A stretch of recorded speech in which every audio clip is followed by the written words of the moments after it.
In a high-stakes corporate meeting, 20 experts failed to fix a critical problem.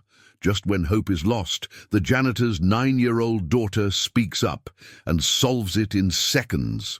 The Millionaire CEO is left speechless and makes a life-changing decision no one saw coming. Just before we begin, your presence means a lot. Say hi and share where you're tuning in from, only if you want to. The storm clouds gathered over downtown Chicago as Margaret Chen stared at the disaster unfolding on her computer screen. 23 years she'd been climbing the corporate ladder at Meridian Technologies. And now everything threatened to crumble in a single afternoon. The entire East Coast network is down, her assistant Jennifer whispered, her face pale as winter snow. Hospitals can't access patient records. Banks are locked out of their systems. Government agencies are completely offline. The board is demanding answers, and they want them now. Margaret's fingers trembled as she reached for her coffee mug, the ceramic cold against her palm. At 55, she thought she'd seen every crisis imaginable. The silver streaks threading through her black hair told stories of countless late nights, impossible deadlines, and victories earned through sheer determination. But this was different. This felt like the end of everything she'd built. "Get everyone to conference room A immediately," she commanded, her voice steady despite the chaos churning in her stomach. "Call Peterson from IT, Williams from security, Rodriguez from legal, everyone. I want our best minds on this crisis right now." As Jennifer hurried away, her heels clicking frantically against the marble floor, Margaret gazed out at the city sprawling below. Somewhere in those twinkling lights, her daughter Emma was probably finishing her homework at the kitchen table, blissfully unaware that her mother's carefully constructed world was falling apart floor by floor. The irony wasn't lost on her. She'd spent years building this career to provide for Emma, climbing each rung of the corporate ladder with fierce determination. Yet somehow, in all that climbing, she'd missed the very childhood she was trying to protect. When was the last time she'd helped Emma with homework? When had they last talked about something other than schedules and obligations? The conference room filled quickly with the sound of urgent footsteps and hushed conversations. 20 of Meridian's most brilliant minds gathered around the polished mahogany table, their faces etched with the kind of concern that comes when careers hang in the balance. Margaret recognized each face, experts she'd handpicked over the years, each one earning 6-figure salaries for their specialized knowledge and proven track records. "Ladies and gentlemen," Margaret began, her voice cutting through the nervous chatter, "we have exactly 4 hours before the media circus begins in earnest. Our reputation, our clients' trust, and quite possibly our jobs depend on what happens in this room tonight." Dr. Harrison Webb, their chief technology officer, pulled up the system diagnostics on the main screen. His usually confident demeanor showed cracks of uncertainty. "The breach originated from inside our network. Someone with administrative access initiated what appears to be a cascading failure protocol." "That's impossible," snapped Sarah Mitchell from cybersecurity, her voice sharp with defensive anger. "Our internal systems are bulletproof. We've invested millions in security protocols." But as the first hour ticked by, with agonizing slowness, their confidence began to crumble like a house of cards. Every solution failed spectacularly. Every theory collapsed under scrutiny. The room grew thick with desperation and the stale smell of fear-induced perspiration. Outside in the hallway, in the yard, the janitor's cart squeaked past with its familiar rhythm, and Margaret found herself wondering if this might be her last night in the corner office she'd fought so hard to earn. The janitor's name was Carlos Mendez, and he'd been invisible to the executives for 12 long years. While they debated million-dollar solutions in their glass-walled conference rooms, he quietly emptied their trash cans, cleaned their coffee stains, and wondered if his 9-year-old daughter Sophia would be proud of the math test she'd taken that morning. Carlos had arrived from El Salvador when Sofia was just 2 years old, carrying nothing but hope, wrapped in determination and a fierce love for the tiny girl who'd become his whole world. His weathered hands bore the honest marks of hard work, cleaning offices by night, studying English during stolen moments, all while raising Sofia alone after his wife Maria died in that terrible car accident 3 years ago. The memory still hit him like a physical blow. Maria, brilliant and beautiful, had been the family's dreamer. She'd believed in education the way others believed in religion, convinced that knowledge was the key to every door Sofia might want to open. After the accident, Carlos had made a sacred promise to Maria's memory. Their daughter would have every opportunity they'd never had. "Papa, why do you always work so late?" Sofia had asked him that morning, her dark eyes reflecting wisdom that seemed too old for her years. "Because, mi amor, every night I work is another step closer to your dreams," he'd replied, kissing her forehead before Mrs. Patterson from apartment 3B arrived to watch her. Now, as he approached conference room A with his cleaning cart, Carlos could hear the heated discussion through the heavy oak door. 20 brilliant minds, each with advanced degrees and impressive titles, and they sounded utterly defeated. "We've tried everything in the manual," Dr. Webb was saying, his voice cracking with frustration, rerouting through backup servers, isolating the affected sectors, even attempting a complete system restore. Nothing works. It's like the system is actively fighting us. Margaret's voice carried the weight of exhaustion. "The board meeting is in 2 hours, if we don't have concrete answers and a clear path forward." The implication hung in the air like smoke. Carlos hesitated outside the door, his hand resting on the handle of his mop. He'd overheard similar conversations countless times over the years, but something about this felt different. The raw desperation in their voices reminded him of his own darkest moments. The nights after Maria's death, when he'd stayed awake wondering how to be both father and mother to Sofia. He knocked softly and entered, pushing his cart with its squeaky wheel. The room fell silent as 20 pairs of eyes turned toward him, some annoyed by the interruption, others barely registering his presence.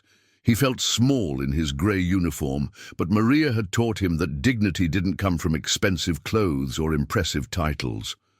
"Sorry to disturb you all," he said quietly, his English still touched with the musical accent of his homeland. "I'll be as quick as possible."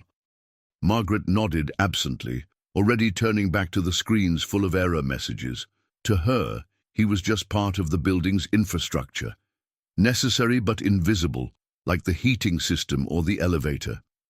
As Carlos moved around the room, methodically emptying waste baskets and wiping down surfaces, he listened with growing interest.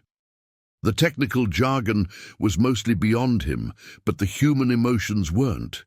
These people were scared, just like he'd been scared when the hospital called about Maria's accident. "The system keeps rejecting every override code we try," someone was saying. "It's like it's protecting itself from us." Carlos paused in his cleaning, a memory surfacing. Something Sofia had said about her computer game last week, about how sometimes you had to be gentle with technology. But surely that was irrelevant. What could a 9-year-old know about corporate systems worth millions of dollars? Sofia Mendez sat cross-legged on Mrs. Patterson's worn carpet, her homework spread in neat piles around her like flower petals. Math had always been easy for her. Numbers made sense in a way that words sometimes didn't, flowing together in patterns that seemed as natural as breathing. While other kids in her 4th-grade class struggled with long division, she saw elegant solutions hiding in plain sight. "You're just like your mother," Mrs. Patterson often said, settling into her rocking chair with a cup of tea. "Maria was the smartest woman I ever knew, had a mind like a steel trap, but a heart soft as butter." Sofia treasured these fragments of her mother's memory. She had only pieces, warm hands braiding her hair on Sunday mornings, A soft voice singing Spanish lullabies during thunderstorms, the heavenly smell of empanadas cooking while Maria hummed in the kitchen. But she carried something else her mother had left behind, a gift for seeing what others missed. Tonight felt different somehow. Papa had seemed worried when he left for work, more so than usual. Sophia had learned to read his moods in the subtle changes of his expression, the way his shoulders carried invisible weight when bills piled up, or when he thought she wasn't looking. Her phone buzzed with a text from her best friend Amy. "OMG, did you hear about the big computer problem downtown? My mum said all the banks are shut down and nobody can get their money." Sophia frowned, setting down her pencil. Computer problems were usually simple. At least the ones she'd encountered were. When the classroom computer froze during her presentation last month, she'd noticed something Mrs. Rodriguez hadn't. The program was stuck in a loop, checking endlessly for a password that didn't exist. The solution had been elegantly simple: give it what it wanted. Any password would do. She pulled up her tablet and began researching, her fingers flying across the screen. The news reports were frustratingly vague, but the pattern emerged clearly: a cascading system failure affecting multiple networks simultaneously. The technical descriptions reminded her of the puzzle game she'd been playing, where you had to find the one special piece that would unlock the entire structure. Meanwhile, across town in the gleaming Meridian building, Carlos finished cleaning the executive washroom and returned to Conference Room A. The tension had ratcheted up several notches during his absence. Margaret was pacing like a caged animal, her usually perfect composure cracking at the edges. "The press is already circling like vultures," she was saying, her voice tight with controlled panic. "Channel 7 has a news van outside, and I just got a call from the Tribune. If we don't solve this soon, we're looking at a PR nightmare that could destroy the company." "We need to think differently," offered Dr. Webb, loosening his tie. "What if we're overcomplicating this? What if the solution is simpler than we think?" Sarah Mitchell laughed. But there was no humor in it. "Right, simple. A 9-year-old could probably solve this faster than we are." The words hung in the air like a challenge, and Carlos felt his heart skip a beat. Sophia, his brilliant little girl who saw solutions where others saw impossible problems, who'd fixed their cranky neighbor's television by unplugging it and plugging it back in when 3 repair technicians had failed. But how could he possibly suggest bringing his daughter into this corporate crisis? These people wouldn't listen to a janitor, much less a child. The very idea seemed insane. Unless... Carlos looked at the clock on the wall, 8:47 p.m. Sophia would be finishing her homework about now, her mind sharp and focused. He thought about the piggy bank on her dresser, where she saved every quarter for the college fund Maria had started. About the dreams she carried in her bright, hopeful eyes. Maybe it was time to take a leap of faith. The call came at 9:15 p.m., Carlos's hands trembling as he dialed the familiar number from the hallway outside Conference Room A. The voices inside had grown more desperate, more frantic, and he knew time was running out. "Papa!" Sophia's voice came through crystal clear, instantly alert despite the late hour. "Are you okay? You sound worried." "Yes. Mi amor, I'm fine, but I need to ask you something very important." Carlos glanced back at the conference room, where heated voices continued their futile debate. "There's a big problem at my work, with the computers. All the smart people here, they can't fix it." He felt foolish even as the words left his mouth. But Sophia's response surprised him with its immediacy. "What kind of computer problem, Papa?" Carlos tried to remember the technical terms he'd overheard. "The computers won't accept their passwords. They keep getting rejected, even when people type them correctly. The whole system is locked out." Sophia was quiet for a long moment, and he could almost hear her thinking, "Papa, is this like what happened with the school computer last month, when it wouldn't let me log in even though I knew my password was right. Maybe, sweetheart, why do you ask? Because sometimes computers get confused, just like people do. They think they're protecting themselves. But they're really just stuck in a bad pattern. Like when you have a nightmare and wake up scared, but you're actually safe in your own bed. Carlos felt his breath catch in his throat. What do you mean by that?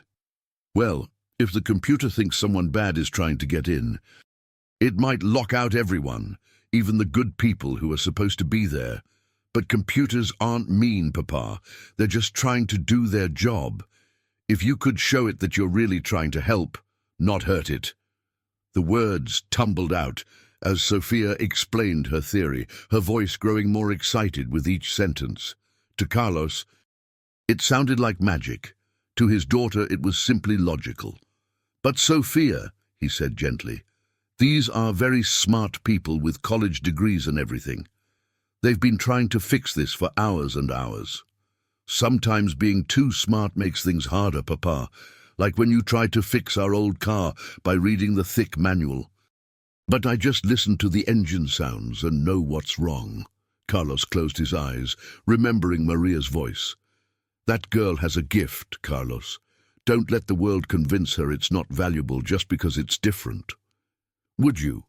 Would you like to help? I know it sounds crazy, but can I really? The excitement in Sophia's voice was infectious, pure and bright. You mean it? I could actually help?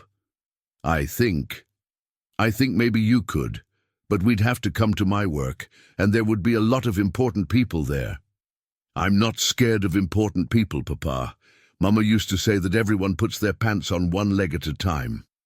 20 minutes later, Carlos stood outside Conference Room A with his daughter beside him. Sophia wore her best dress, the navy blue one with tiny white flowers that she saved for special occasions like school programs.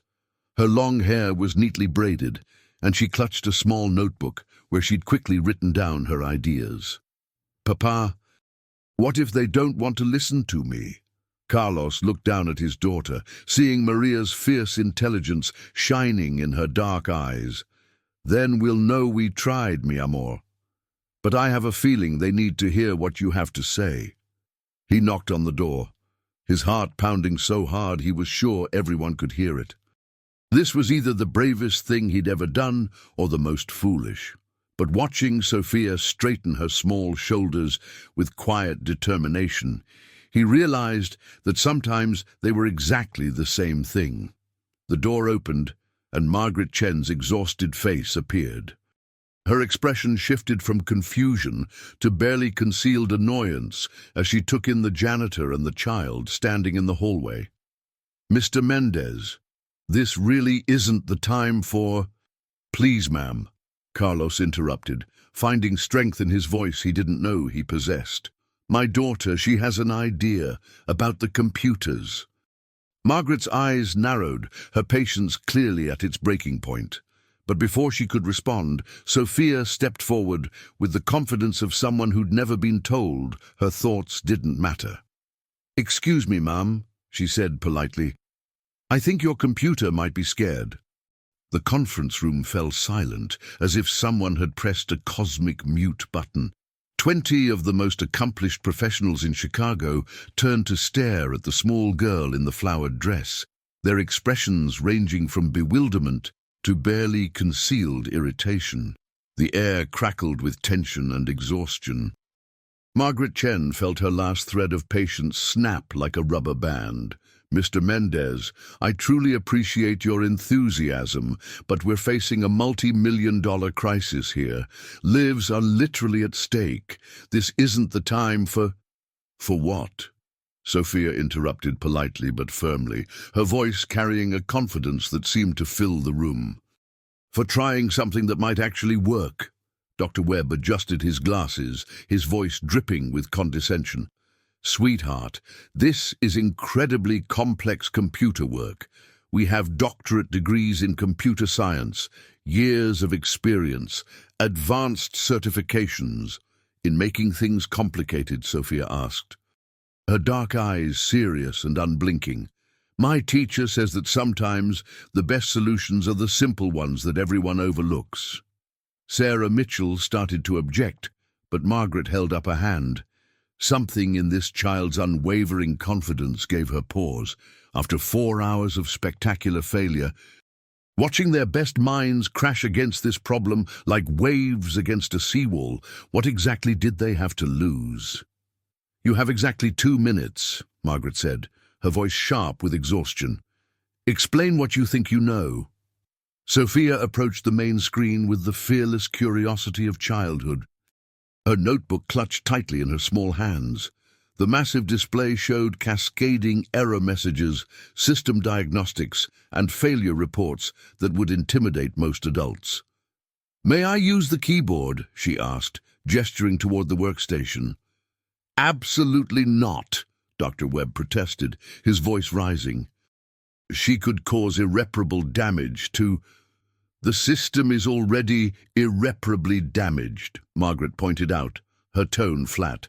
"Let her explain her thinking." Sophia stood on her tiptoes to see the screen clearly, her brow furrowed in concentration.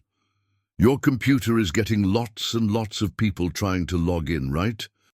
And it's saying no to all of them, even the people who should be allowed in."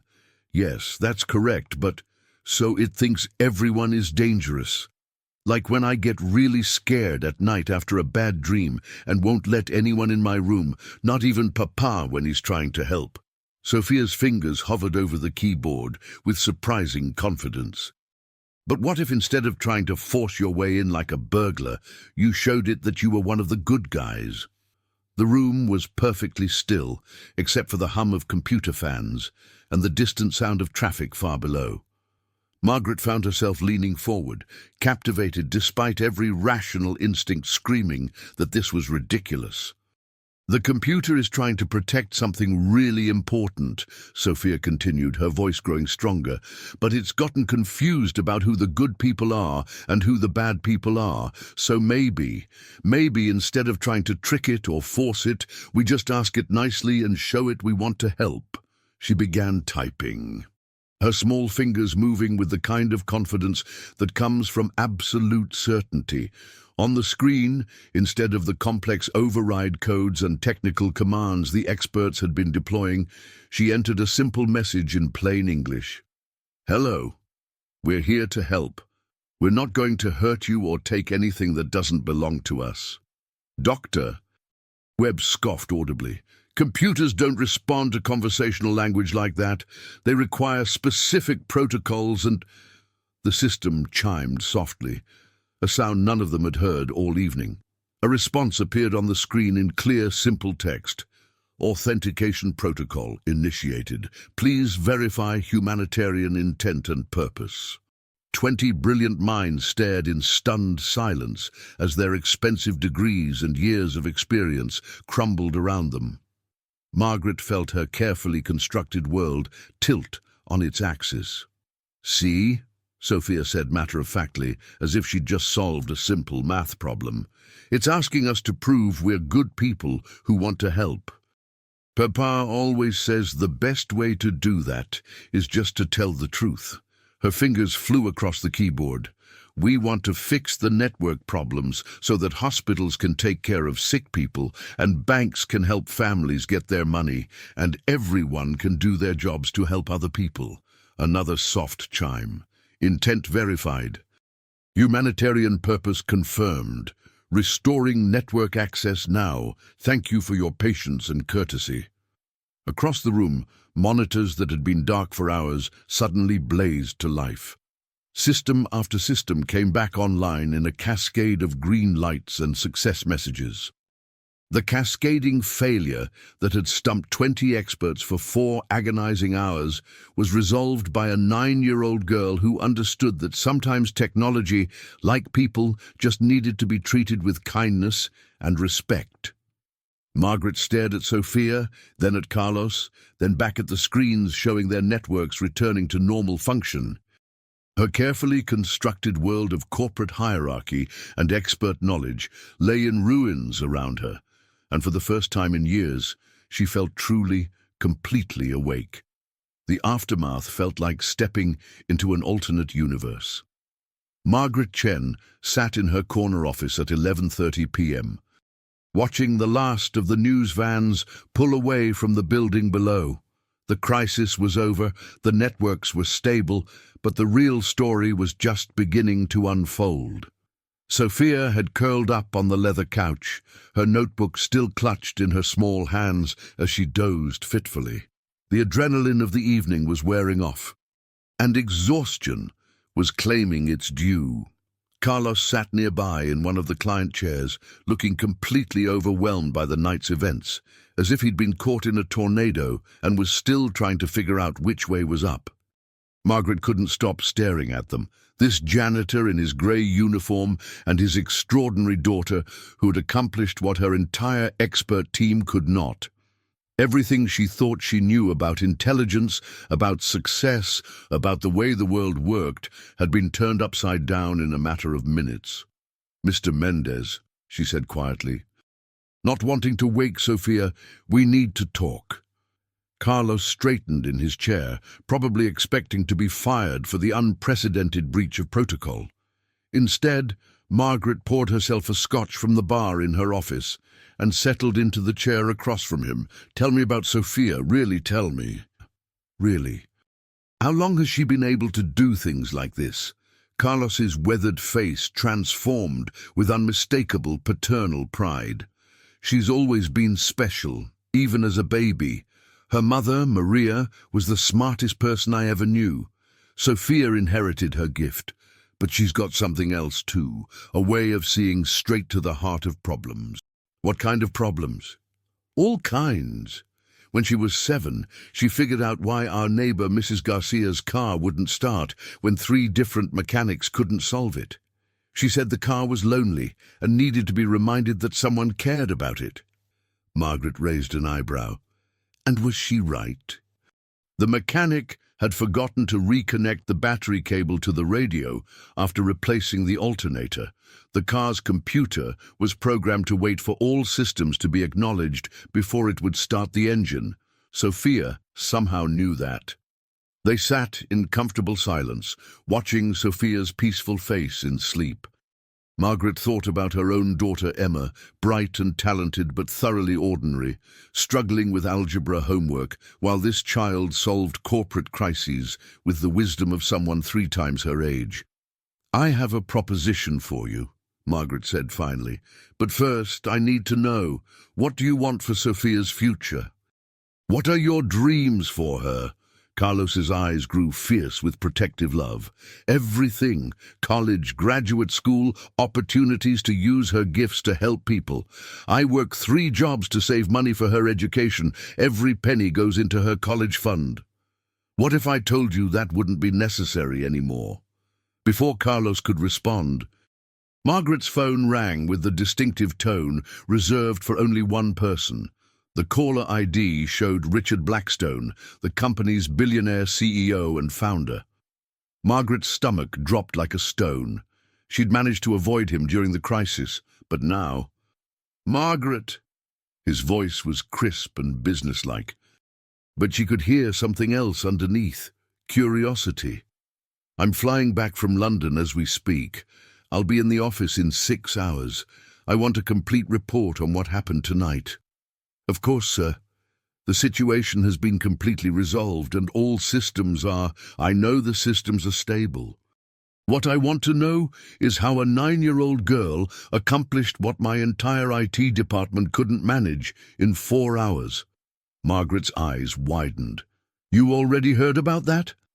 "I hear about everything that affects my company, especially when it involves the kind of unconventional thinking that just saved us from $100 million disaster. This child, Sophia Mendez, I want to meet her." The line went dead, leaving Margaret staring at her phone. She looked at Carlos, who was watching her with growing alarm. "That was Mr. Blackstone," she said slowly. "He's flying back from London specifically to meet Sophia." Carlos paled. "Is she in some kind of trouble?" "I don't think so. But Carlos, Richard Blackstone is. He's unlike anyone you've ever met. He's brilliant, unpredictable, and he has a reputation for making decisions that change people's lives forever. As if sensing the shift in conversation, Sophia stirred on the couch. She opened her eyes, momentarily confused by the unfamiliar surroundings, then smiled at her father with the simple trust of a child who knows she's loved. "Papa, did we really help fix all the computers?" "Yes, mi amor, you helped very, very much." Sophia sat up, suddenly more alert. "Good. I was worried about all the sick people in the hospitals who couldn't get help." Margaret felt something fundamental shift in her chest. In all her years of climbing the corporate ladder, chasing promotions and corner offices, she'd never felt the pure, uncomplicated satisfaction she saw shining in this child's eyes. Success, she realized with startling clarity, wasn't about the title on your door or the zeros in your bank account. It was about using whatever gifts you had to make the world a little bit better. Tomorrow, Richard Blackstone would arrive with his private jet and his reputation for life-changing decisions. And Margaret had a feeling that nothing, not for Sophia, not for Carlos, not for any of them, would ever be the same again. Outside the floor-to-ceiling windows, the first hints of dawn were beginning to paint the Chicago skyline in shades of gold and pink. A new day was coming, and with it, possibilities that none of them could have imagined just hours before. Richard Blackstone's private jet touched down at O'Hare Airport at 5:47 a.m., cutting through the morning fog like a silver bullet. At 62, he was a man who had built an empire through calculated risks and an uncanny ability to spot potential where others saw impossibility. His steel-grey hair was perfectly styled, despite the overnight flight, and his charcoal suit showed no wrinkles, a testament to both expensive tailoring and an iron will that bent the world to his vision. The limousine ride to Meridian Technologies gave him time to review the preliminary reports Margaret had sent. A 9-year-old girl solving a crisis that stumped 20 PhD-level experts. Most CEOs would dismiss it as impossible. But Richard Blackstone hadn't become a billionaire by ignoring impossible things that happened anyway. He'd built his first company at 25 with nothing but a brilliant idea and relentless determination. That company had failed spectacularly, leaving him bankrupt and humbled. The second had succeeded beyond his wildest dreams. The third had changed the technology landscape forever. Each success had taught him the same lesson. The most valuable insights often came from the most unexpected sources. Margaret was waiting in the lobby when he arrived, her usually immaculate appearance showing signs of the sleepless night. Dark circles shadowed her eyes, but there was something else there too, an excitement he hadn't seen in her for years. "Sir, thank you for coming back so quickly. I have the full technical report ready and—" "Where are they?" Richard interrupted, his voice carrying the quiet authority of someone accustomed to being obeyed instantly. "Sir, the janitor and his daughter, where are they?" Carlos returned home around 2 a.m. Sophia was exhausted, and school starts in a few hours. "But, sir, I should explain the technical aspects of what happened." Richard held up a hand. "I read your report on the plane. What I want to understand is how a child accomplished what our experts couldn't. I want to meet this Sophia Mendez." Margaret hesitated.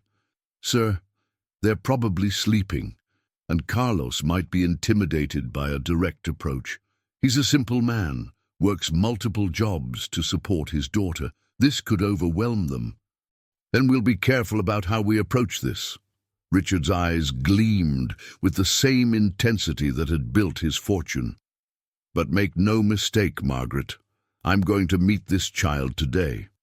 A mind that can solve problems my team can't is exactly what this company needs."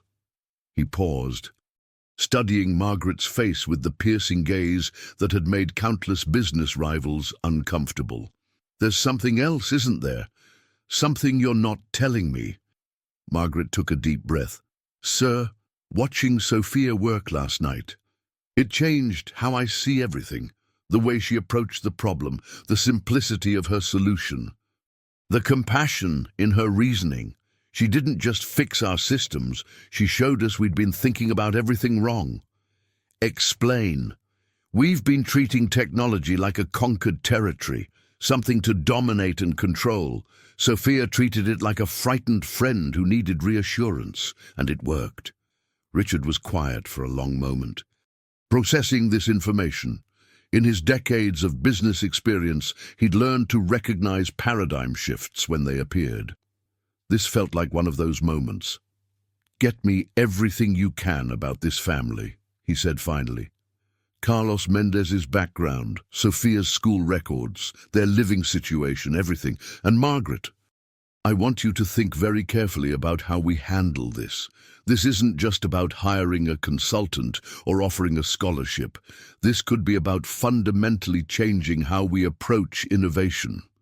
As Margaret hurried away to gather the information, Richard stood alone in his office, looking out at the city, where somewhere a 9-year-old girl was probably getting ready for school, completely unaware that her life was about to change forever. He thought about his own daughter, Sarah, now 35, and running the European division of the company. Brilliant, driven, successful by every measure.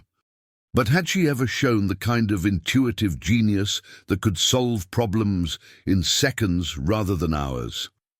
Richard pulled out his phone and made a call that would set everything in motion. By evening, he would know whether Sophia Mendez was truly as extraordinary as Margaret claimed, and if she was, and if he had a decision to make that would change not just her life, but possibly the future of his entire company.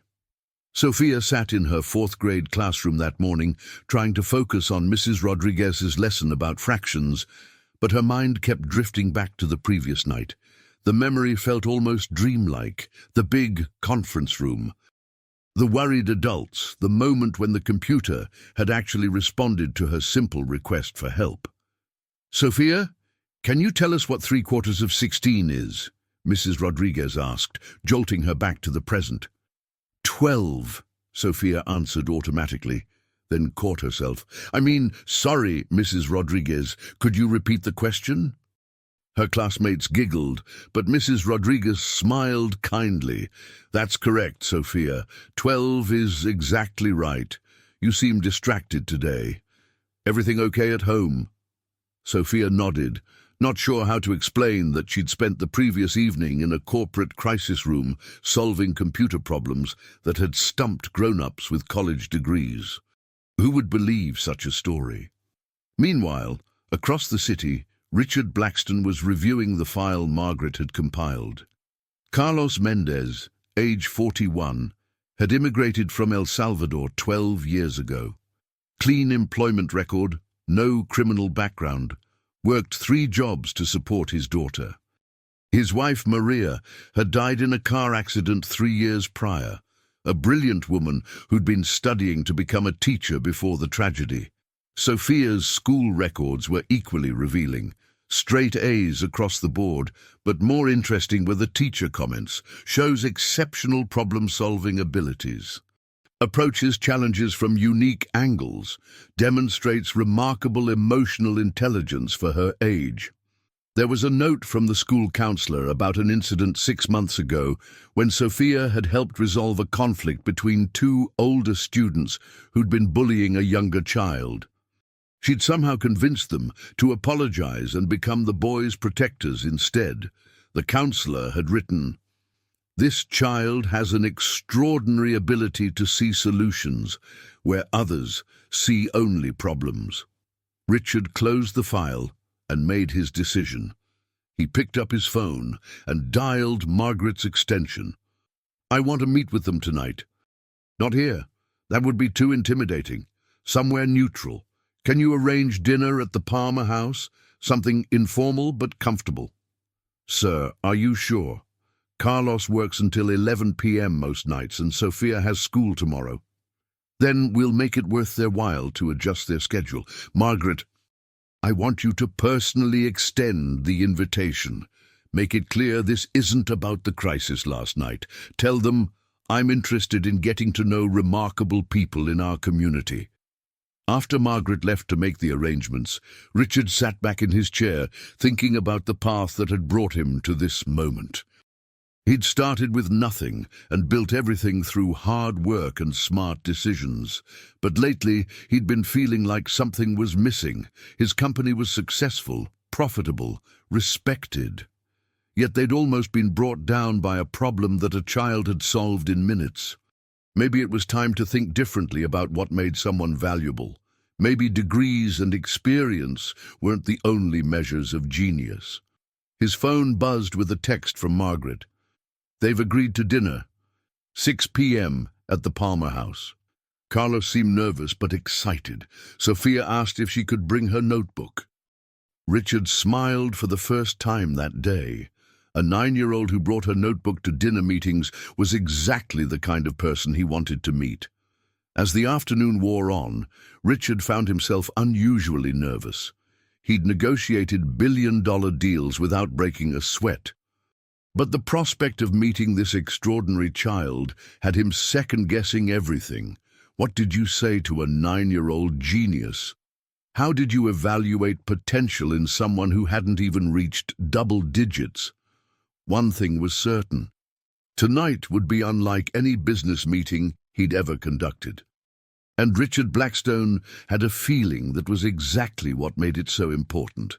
The sun was setting over Chicago, casting long shadows across the city. And somewhere out there, a janitor was probably helping his daughter pick out her best dress for dinner with a billionaire. The thought made Richard smile again. Some of the most important meetings in history had probably started just as unexpectedly. The Palmer House Hotel's restaurant buzzed with the quiet elegance of Chicago's elite dining. Crystal chandeliers cast warm light over mahogany tables where business deals worth millions were discussed over perfectly prepared steaks. It was a world of power lunches and corporate handshakes, where decisions that shaped the city were made between the appetizer and the main course. Carlos Mendez felt completely out of place in his only good suit, a navy blue polyester blend he'd bought for Maria's funeral 3 years ago. He tugged nervously at his tie as they waited in the lobby, watching wealthy patrons glide past in their expensive clothes.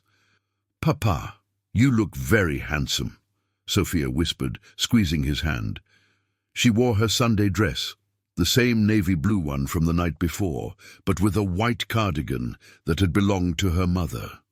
Her notebook was clutched tightly under her arm, filled with ideas and observations that seemed to pour out of her faster than she could write them down.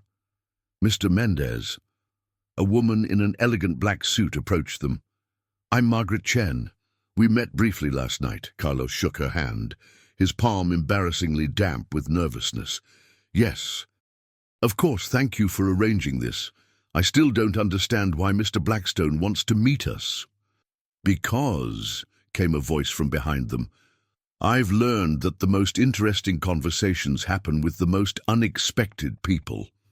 They turned to see Richard Blackstone himself, dressed casually in slacks and a button-down shirt. His presence commanding despite the relaxed attire. Carlos felt his breath catch. He'd seen this man's picture in the newspapers, of course, but seeing him in person was different. "Mr. Mendez, it's an honor to meet you. And you must be Sophia." Richard knelt down to Sophia's eye level, a gesture that immediately put her at ease. "I've heard you're quite remarkable with computers." Sophia tilted her head, studying him with the direct gaze of childhood. "Are you the man who owns the building where Papa works?" "I am.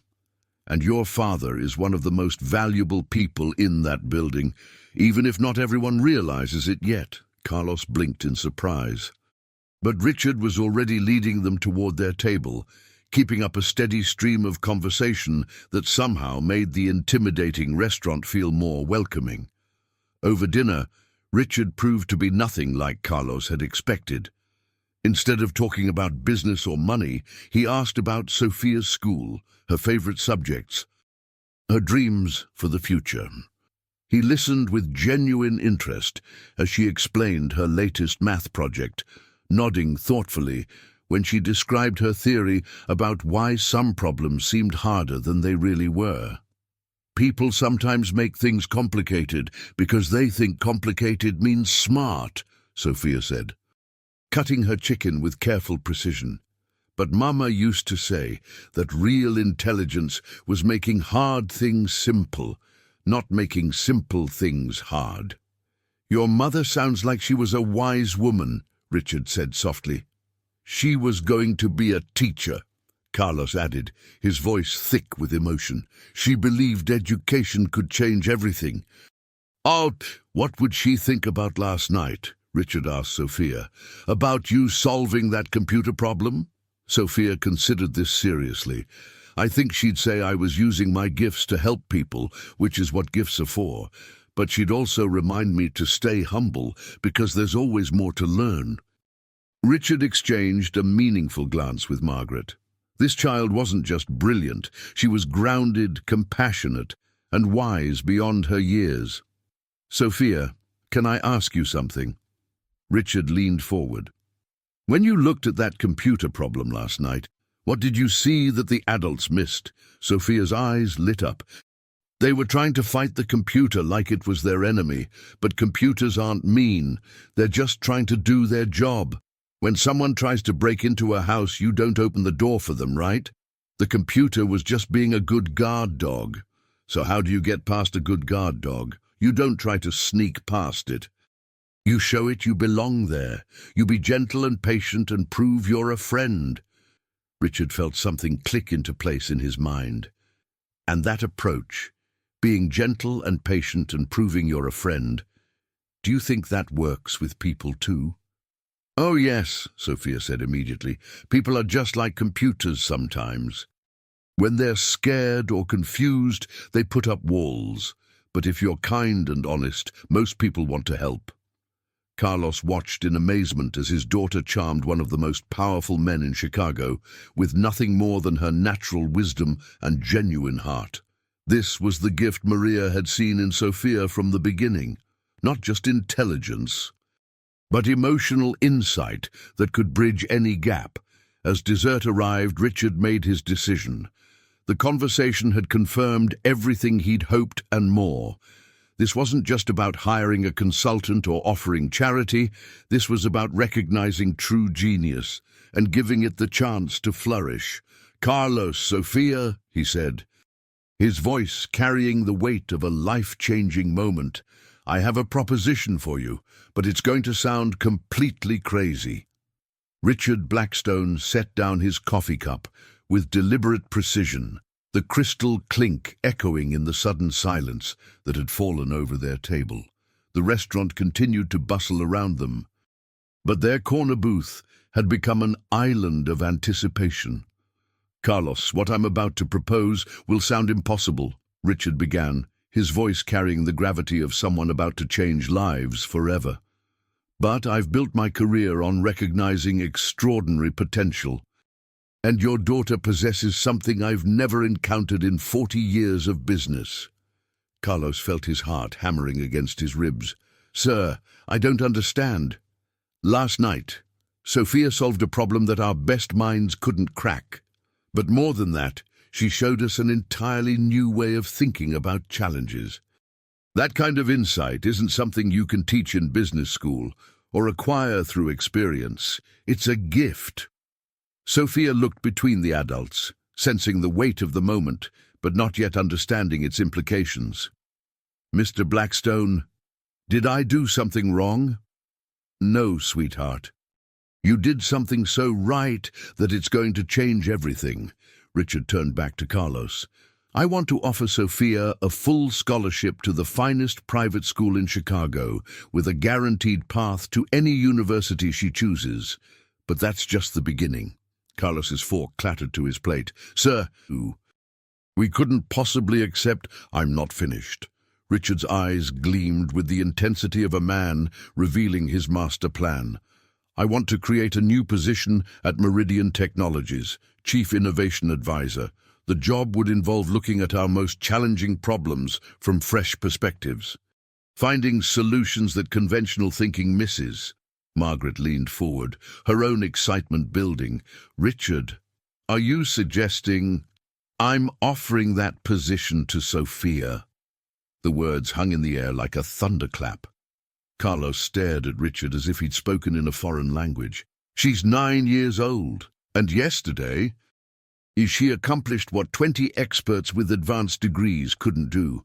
Age is just a number, Carlos. Genius is genius." But the law, child labor regulations, she'd worked limited hours, always with proper supervision and only on projects that interest her. Think of it as an advanced educational program, not traditional employment. She'd have tutors, mentors, access to resources most adults never see. Sophia's notebook lay open beside her dessert plate, filled with sketches and equations that most high school students couldn't comprehend. "Papa, what does this mean?" Carlos struggled to find words. Everything he'd dreamed of for his daughter. The best education, unlimited opportunities, the chance to use her gifts was being offered on a silver platter. But it felt too good to be true, too overwhelming to process. "There's more," Richard continued. "I want to establish the Maria Mendez Foundation for Young Innovators in your wife's honor. Sophia would be our first scholar, but not our last. We'd identify other children with exceptional gifts and provide them with similar opportunities." At the mention of Maria's name, Carlos felt tears sting his eyes. "Sir, this is beyond generous, but you're wondering what the catch is," Richard finished. "Carlos, I'm not doing this out of charity. I'm doing it because I believe Sophia represents the future of innovation. The way she thinks, the solutions she sees, that's exactly what the world needs more of." Sophia had been quietly listening, her young mind working through the implications. "Mr. Blackstone, would I still live with Papa? Would I still go to regular school too?" "Of course. This would supplement your education, not replace it. You'd work with us perhaps 10 hours a week on projects that challenge and excite you. The rest of the time, you'd be a normal kid doing normal kid things." "And the other children in the foundation, would I get to meet them?" "Absolutely. In fact, I'd want you to help us identify them." "You seem to understand how gifted minds work." Margaret watched Carlos wrestling with the decision. "Carlos, what concerns you most?" Carlos looked at his daughter, seeing Maria's intelligence shining in her eyes. "I want what's best for Sophia. But this world, this level of wealth and power, I don't know how to navigate it. What if we make mistakes? What if Sophia gets overwhelmed or loses herself in all of this?" Richard's expression softened. "Those are the concerns of a loving father, and they tell me everything I need to know about your character. Carlos, I'm not trying to take Sophia away from you or change who she is. I'm trying to give her the tools to become everything she's capable of becoming." Sophia reached across the table and took her father's hand. "Papa, remember what Mama used to say? When opportunity knocks, you don't hide under the bed. You open the door and invite it in for coffee." Carlos squeezed his daughter's hand, feeling Maria's presence as strongly as if she were sitting beside them. His wife had always believed that education and opportunity were the keys to breaking cycles of poverty and limitation. "If we did this," he said slowly, "what would happen first?" Richard smiled, knowing he'd won. "First, we celebrate. Then, we start planning Sophia's future, and through her, the future of innovation itself." Outside the restaurant windows, Chicago glittered with possibilities, and a 9-year-old girl was about to step into a destiny that would change not just her life, but the lives of countless others. The revolution of kindness and wisdom was just beginning. 3 weeks later, Sophia Mendez walked through the gleaming corridors of Meridian Technologies with the confidence of someone who belonged there. Gone was the nervous little girl in the Sunday dress. In her place stood a young innovator wearing jeans, sneakers, and a badge that read Chief Innovation Advisor in the same font used for all executive positions. The transformation had been remarkable to witness. Richard had kept his word about everything. Sophia attended her regular school in the mornings, then spent 3 afternoons a week at Meridian, working on projects that challenged her growing mind. The other executives, initially skeptical, had quickly learned to value her insights. "Miss Sophia," called Dr. Webb from down the hallway, his tone respectful rather than condescending. "We're ready for your input on the Peterson account problem." Sophia had become something of a legend in the building. The Peterson account involved a retail chain whose inventory management system had been malfunctioning for months, causing massive losses. 3 different consulting firms had failed to solve it. "What's the core issue?" Sophia asked, as they entered the conference room where a team of analysts had been working. "The system keeps ordering too much of certain items and not enough of others," explained Jennifer, Margaret's assistant who'd become one of Sophia's biggest advocates. "It's like it can't predict what customers actually want." Sophia studied the data on the main screen, her mind working through patterns the adults couldn't see. "Can I talk to some of the store managers? Not through reports, but actually talk to them." Dr. Webb nodded, pulling up the contact information. Within minutes, Sophia was on a video call with managers from 3 different stores, asking questions that surprised everyone. "Do you notice if the system makes different mistakes during different times of the year?" she asked. "Like, does it order wrong things around holidays or when school starts?"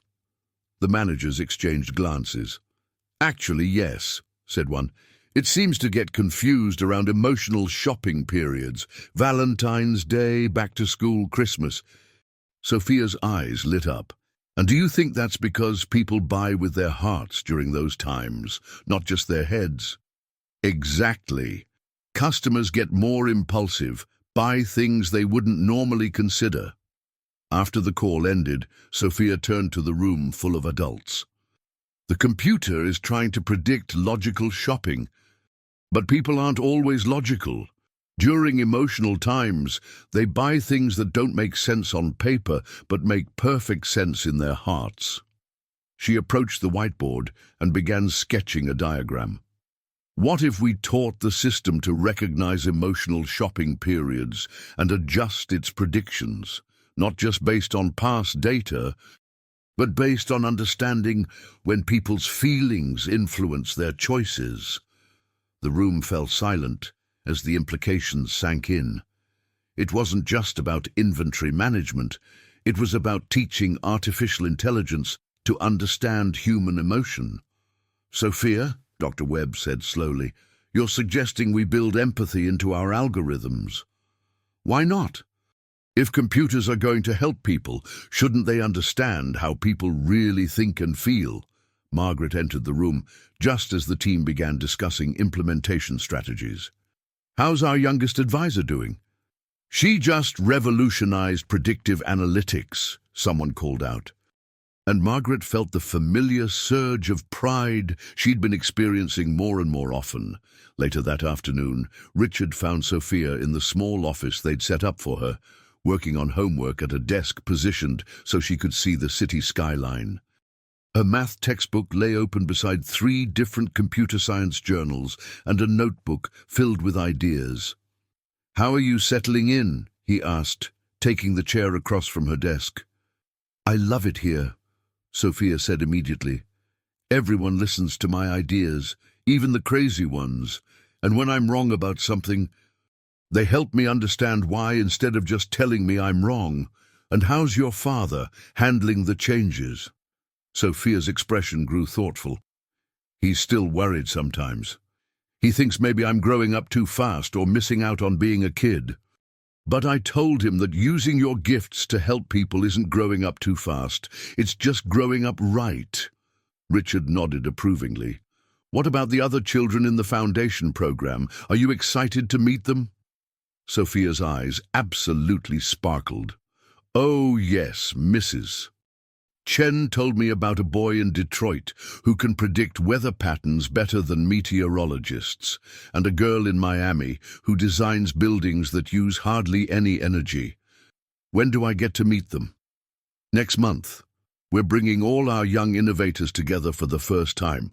You'll be able to collaborate, share ideas, maybe solve some problems together. Mr. Blackstone, Sophia said, setting down her pencil, can I ask you something? Of course. Why did you really start all this? The foundation, giving me this job, everything? Richard was quiet for a moment, looking out at the city he'd helped build through decades of business success. Because I realized that everything I've accomplished means nothing if I don't help create the next generation of problem solvers. You showed me that genius isn't about degrees or experience. It's about seeing the world differently and caring enough to make it better. Sophia nodded seriously. Mama used to say that gifts aren't really yours to keep, they're yours to share. Your mother was a very wise woman. She would have liked you, I think. She always said that good people recognize other good people. As Richard left Sophia's office, he passed Carlos in the hallway. The man still looked slightly overwhelmed by his daughter's new world, but there was unmistakable pride in his eyes. How is she really doing? Carlos asked. Not just with the work, but is she still my little girl? Richard smiled. Carlos, she drew a picture of you in her notebook yesterday. You were wearing a superhero cape. And underneath she wrote, my papa, who works 3 jobs so I can chase my dreams. Does that sound like a little girl who's forgotten what matters? Carlos felt his throat tighten with emotion. Thank you, Mr. Blackstone, for seeing her, for believing in her, for giving her this chance. Thank you for raising a daughter who reminds us all what real intelligence looks like. As evening approached and the building began to empty, Sophia packed up her homework and prepared to go home to their small apartment. Tomorrow she'd be back in her regular 4th-grade classroom, just another 9-year-old learning fractions and spelling words. But in 3 days, she'd be back here, changing the world one brilliant insight at a time. The revolution was spreading, one young mind at a time. 6 months later, the Meridian Technologies Innovation Lab buzzed with an energy unlike anything the building had ever seen. What had started as an experiment with one extraordinary 9-year-old had evolved into something Richard Blackstone could never have imagined. A revolutionary approach to problem solving that was transforming not just his company, but the entire technology industry. Sophia stood before a room filled with executives, engineers, and journalists. No longer the nervous child in the Sunday dress. At 10 years old now, she carried herself with the quiet confidence of someone who had learned to trust her gifts while staying grounded in her values. Her father, Carlos, sat in the front row, wearing a new suit that fit properly and a smile that hadn't left his face for months. Today marks the 6-month anniversary of what we're calling the Compassionate Computing Initiative, Sophia began, her voice clear and strong. When I first suggested that we teach computers to understand human emotions, people thought it was a cute idea from a kid. But what we've discovered is that empathy isn't just nice to have in technology, it's essential. The results spoke for themselves. The retail inventory system Sophia had redesigned was now 40% more accurate at predicting customer needs. Their healthcare software could better match patients with treatments by understanding the emotional factors that influenced compliance. Even their customer service platforms had been revolutionized by algorithms that could recognize frustration, confusion, and hope in human communication. But the real breakthrough, Sophia continued, came when we realized that this approach worked for human teams too, when we start every project by asking, how will this help people feel better about their lives? We find solutions faster and create products that actually matter. In the audience, Dr. Webb shook his head in amazement. The woman who had once dismissed this child now served as her chief technical advisor and had become one of her strongest advocates. 6 months ago, our development cycles took an average of 18 months per product. With Sophia's human-centered approach, we've cut that to 8 months while improving user satisfaction by 60%. Margaret Chen, now promoted to Chief Innovation Officer, stood to address the room. What Sophia has taught us is that the future of technology isn't about making smarter machines. It's about making machines that make humans feel smarter, more capable, and more connected to each other. But the most remarkable transformation was in the Maria Mendez Foundation. What had started as a scholarship program for gifted children had become a global network of young innovators whose collaborative projects were solving real-world problems. The weather-predicting boy from Detroit was working with environmental engineers to improve disaster preparedness. The energy-efficient building designer from Miami was collaborating with urban planners to create sustainable cities. We now have 47 young innovators in our network, Richard announced, ranging in age from 8 to 16. They're not just the future of innovation, they're actively creating that future right now. He gestured to Sophia, who had become not just the Foundation's first scholar, but its guiding spirit.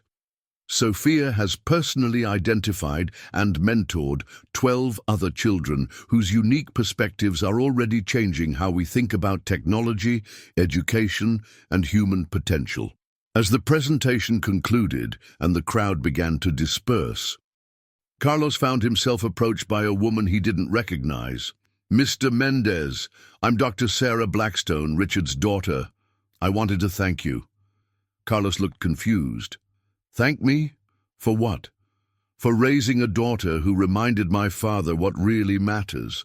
6 months ago he was successful but restless, looking for something meaningful to do with his wealth and influence. Sophia didn't just solve a computer problem, she showed him how to solve the problem of purpose." Later that evening, as the building quieted and the last visitors departed, Sophia sat in her office finishing her homework. Her math problems seemed almost simple now compared to the algorithms she'd been designing, but she approached them with the same methodical care she brought to everything. Richard knocked on her doorframe. "Mind if I come in?" "Of course, Mr. Blackstone. I'm almost done with my fractions." He settled into the chair across from her desk, the same one where they'd had their first real conversation months ago. "Sophia, do you ever think about what would have happened if your father hadn't brought you to the building that night?" Sophia considered this seriously. "I think the right things happen when they're supposed to happen. Maybe not exactly the same way, but somehow. Good people find each other, and problems find the people who can solve them. Do you ever regret any of this? Miss being a normal kid?" Sophia laughed, the sound bright and genuine. "Mr. Blackstone, I was never going to be a normal kid. Mama made sure of that when she taught me that gifts are meant to be shared. This way, I get to share them with people who help me make them bigger and better." She pointed to a framed photo on her desk. Carlos, in his work uniform, standing proudly beside Sophia in her lab coat. "And I still have the most important thing. Papa who loves me no matter what, and the memory of Mama who believed I could do anything." "What's next for you, Sophia? What problems do you want to solve next?" Sophia's eyes sparkled with the same curiosity that had first caught his attention. "I want to figure out how to teach kindness the way we teach math. If we could make compassion as natural as multiplication tables, imagine what the world could become." Richard felt his chest tighten with emotion. "Your mother would be so proud." "She is proud," Sophia said with complete certainty. "I feel her with me every day, especially when I'm helping people. That's how I know I'm doing the right thing." As Richard walked through the quiet building toward his car, he reflected on the most important lesson Sophia had taught him. Success wasn't measured in dollars or market share, but in lives changed and potential unlocked. 6 months ago, he'd been a wealthy man looking for meaning. Tonight, he was a wealthy man who had found it in the wisdom of a child who saw computers as friends, problems as puzzles, and every challenge as an opportunity to make the world a little bit kinder. In her apartment across the city, Sophia helped her father prepare dinner while telling him about her day. Carlos listened with the same wonder he'd felt that first night when his daughter had walked into a room full of experts and changed everything with her gentle wisdom. Tomorrow, Sophia would return to her regular school, where her classmates still saw her as the same friendly girl who was really good at math. But in a few days, she'd be back at Meridian, leading a team of engineers 3 times her age in developing technology that understood not just what people needed, but what they hoped for. The revolution of compassion had begun with a frightened computer and a kind child who knew that sometimes the best way to solve a problem was simply to care. And as Sophia had learned from her mother and taught to everyone around her, the most powerful innovations always started with the simplest truth. When you lead with love, extraordinary things become possible. Outside, the lights of Chicago twinkled like stars, each one representing a life touched by the ripples of kindness that had started with a janitor's daughter who dared to see the world differently.